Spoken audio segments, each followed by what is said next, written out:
నటుడు ఆలీ రాజకీయాల నుంచి తప్పుకున్న సంగతి తెలిసిందే. ఆయన 2019 ఎన్నికల ముందు జగన్ సమక్షంలో వైసీపీలో చేరారు. ఆ ఎన్నికల్లో వైసీపీ అభ్యర్థుల తరపున ఆలీ ఎన్నికల ప్రచారం నిర్వహించారు. వైసీపీ అధికారంలోకి రావడంతో ఆలీకి ఎమ్మెల్సీ లేదా రాజ్యసభ పదవులు ఇస్తారనే ప్రచారం జరిగింది. అయితే ఎలక్ట్రానిక్ మీడియా సలహాదారుడు పదవితో ఆలీ సరిపెట్టుకోవాల్సి వచ్చింది. 2024 సార్వత్రిక ఎన్నికల్లో ఆయన వైసీపీ నుంచి ఎమ్మెల్యే లేదా ఎంపీగా పోటీ చేయాలని భావించారు. అయితే ఆయనకు మొండి చేయే ఎదురయ్యింది. 2024 సార్వత్రిక ఎన్నికల్లో ఎమ్మెల్యే అభ్యర్థిగా పోటీ చేయాలని భావించారు.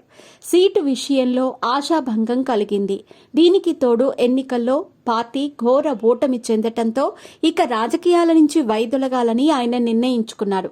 అయితే ఆయన వైసీపీలో ఉన్న సమయంలో పవన్ అభిమానులు ఆలీపై దారుణంగా విమర్శలు చేశారు. పవన్ కళ్యాణ్ సైతం ఆలీ కూడా నన్ను మోసం చేశాడని విమర్శించారు. పవన్ తనపై చేసిన కామెంట్స్ కి ఆలీ కూడా గట్టిగానే కౌంటర్ ఇచ్చారు. అప్పటి నుంచి ఆలీ పవన్ కళ్యాణ్ల మధ్య గ్యాప్ వచ్చింది. ఆలీ రాజకీయాల నుంచి తప్పుకొని తిరిగి సినిమాల్లో యాక్టివ్ కావాలని చూస్తున్నారు.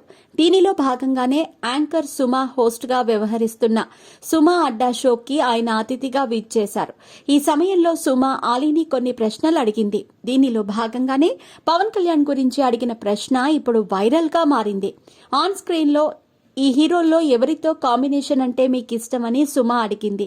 రవితేజ, పవన్ కళ్యాణ్ అని ఆప్షన్స్ ఇచ్చింది.